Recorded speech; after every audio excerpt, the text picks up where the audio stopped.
Unlimited गुरु classes में आपका बहुत बहुत स्वागत है। मैं हूं ब्रजेश। आज हम चर्चा करने वाले हैं बाल मनोविज्ञान, इसको साइकोलॉजी कहा जाता है।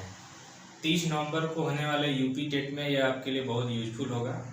तो आइए देखते हैं इस वीडियो में हम कि विकास की अवस्थाएं, विकास की कितनी अवस्थाएं होती हैं। तो विकास की सब 5 अवस्थाएं होती हैं। कितनी अवस्थाएं होती हैं? 5 अवस्थाएं होती हैं। उन पांचों का हमने क्रम से आयु और अवस्था दोनों लिख दिया है। यहाँ पे देखते हैं अवस्था इधर है और आयु इधर है। तो 5 अवस्थाएं कौन सी हैं? पहला गर्भाधान अवस्था। गर्भाधान अवस्था, तो गर्भाधान से जन्म तक जो है कि इसकी आयु होती है। और यह कितने दिन का? 280 दिन, या इसको 9 माह 10 दिन भी कह सकते हैं। बच्चे को गर्भ में विकसित होने के लिए 280 दिन लगते हैं, या उसको माह में काउंट करेंगे तो 9 माह और 10 दिन लगते हैं। आपसे 1 नंबर में पूछा जा सकता है कि बच्चे को गर्भ में विकसित होने में कितना समय लगता है, तो आप सीधे सीधे बताएंगे 280 दिन या तो 9 माह 10 दिन। क्लियर? दूसरा है शैशवा अवस्था। शैशवा अवस्था जो है जन्म से 6 वर्ष तक की होती है। जन्म से 6 वर्ष तक के बीच की आयु को हम लोग क्या कहेंगे? शैशवा अवस्था कहेंगे। थर्ड आपका बाल्यावस्था। बाल्यावस्था जो है 6 वर्ष से 12 वर्ष की आयु के बीच का जो अंतराल होता है या समय होता है, उसी को हम लोग कहते हैं बाल्यावस्था। फोर्थ है आपका किशोरावस्था। किशोरावस्था जो है 12 वर्ष से चालू होकर 18 वर्ष तक की आयु तक रहती है। 12 वर्ष से 18 वर्ष की आयु के बीच जो है आपका किशोरावस्था होता है। फिफ्थ है आपका प्रौढ़ावस्था। प्रौढ़ावस्था 18 वर्ष के बाद जितने समय तक मनुष्य जीवित रहता है उसको हम लोग प्रौढ़ावस्था में काउंट करते हैं। तो यह आपकी 5 अवस्थाएं हो गई। लेकिन मनोविज्ञान में शैक्षिक स्तर पर केवल इसको 3 भागों में बांटा गया है। 3 भागों में ही इसको हम बांट के देख सकते हैं। लेकिन उस तरह अगर आपसे पूछेगा विकास की अवस्थाएं तो आप 5 ऑप्शन रहेगा तो 5 लगाएंगे। लेकिन अगर शैक्षिक दृष्टि से देखें हम तो इसको केवल 3 भागों में बांटा गया है। केवल 3 भागों में बांटा गया। वह 3 कौन से हैं? पहला है शैशवावस्था, दूसरा है बाल्यावस्था एंड थर्ड है आपका किशोरावस्था।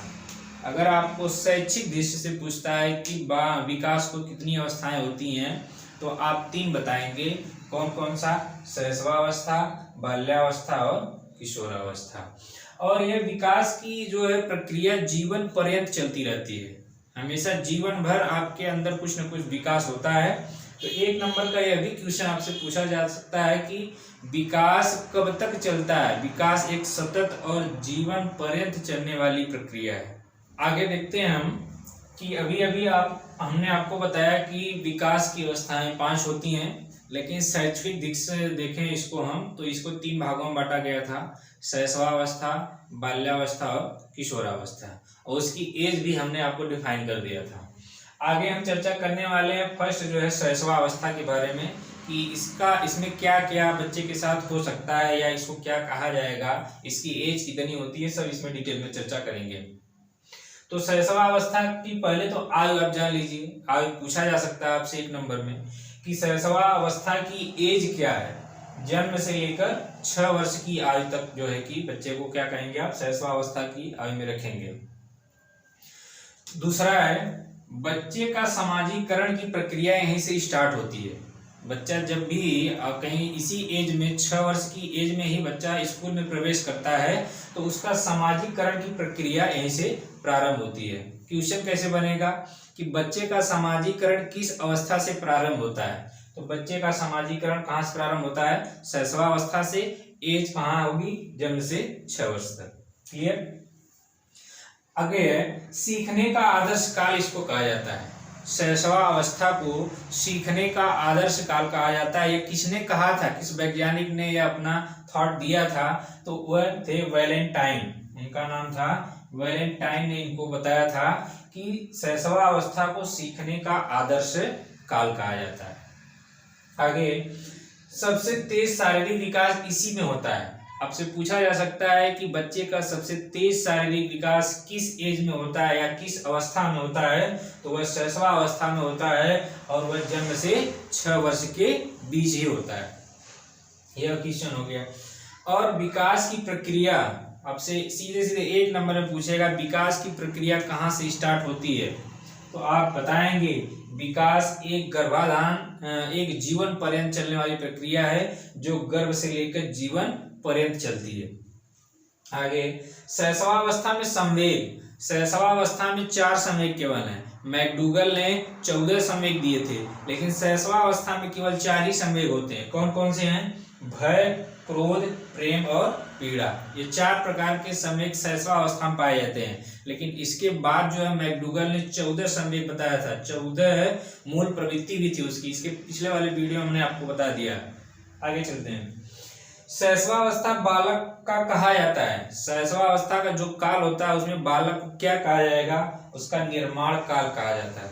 बच्चे का निर्माण काल जो है शैशवावस्था कहलाता है।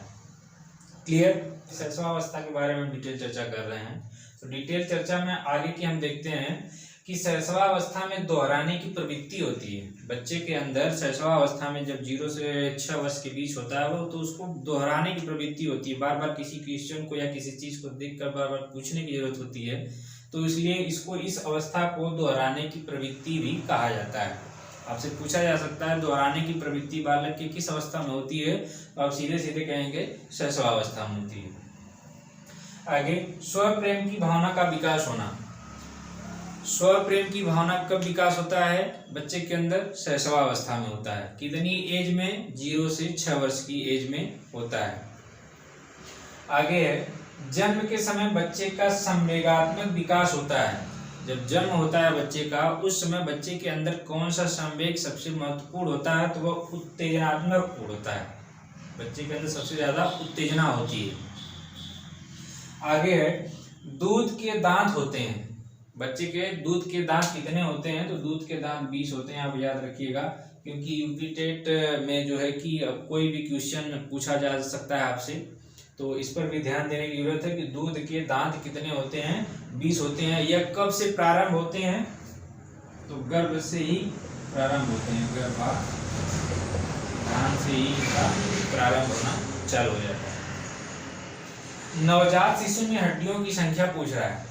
नवजात शिशु में हड्डियों की संख्या कितनी होती है? वैसे तो आप जानते हैं कि मनुष्य में 206 हड्डियां होती हैं, लेकिन एक नवजात शिशु है तो उसमें हड्डियों की संख्या होती है 270।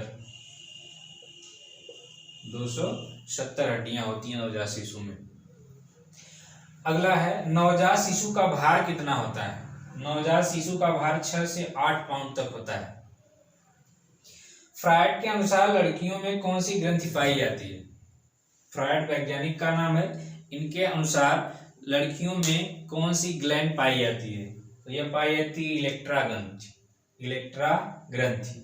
और इसी प्रकार फ्रायड ने लड़कों में भी एक ग्रंथि बताया है, उसका नाम है ओडिपस ग्रंथि। क्या नाम है? ओडिपस ग्रंथि। इतना शैशवावस्था के बारे में अगर आप जान लेते हैं तो आपको यूपी टेट में कम से कम यहाँ से 2 या 3 क्वेश्चन आपको मिल जाएंगे देखने को। आगे है बालक का प्रथम पाठशाला क्या है? तो आप सीधे सीधे परिवार बताएंगे। बालक का सर्वप्रथम पाठशाला क्या है? परिवार है। इतना था आपका शैशवावस्था के बारे में। आगे हम इसके नेक्स्ट वीडियो में आपको बाल्यावस्था के बारे में चर्चा करने